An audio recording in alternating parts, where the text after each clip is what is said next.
sëriñ bi nee na suba gu ne ci weeru ramadan waxal lii: yaa barru yallahumma rabba ramadan wa rabba kulli maxtafa wa mastabaan fa ramadanu daa'ihi qadin saram wa bi jamil fawzi wal xayri alam wa asta'idu bika min an taghruba ash-shams fi yawmi hada maghriba wal yadambun qad tuwaqiduniya bihi alayya yawma mawti rabbiya waqbal siyamiya bi jahil mu'tama wa salliyan alayhi thumma sallima.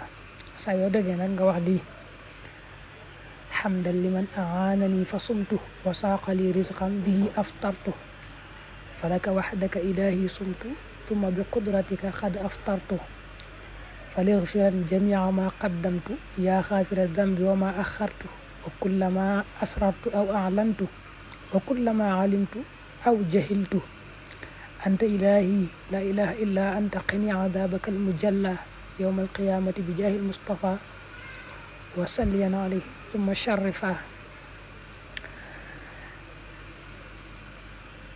nga teg ci nag ne xasida yaa xayra dayfin day mel ne baax naa jàng ci bis bu njëkk ci weeru ramadan.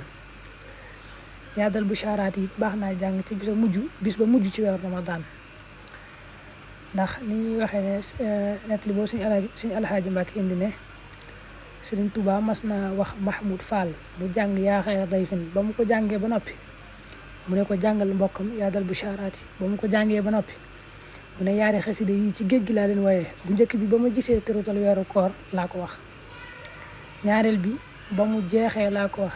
diggante yaari yooyu gisuma ci lu ñu togg, te loolu lu tuuti la ci li xasida géej gi làmboo.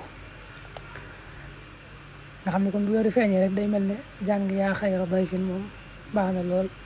su jeexee te bis mujj ba ca guddi ga it jàng yaa dal busharaat di bokkam baax naa jàng.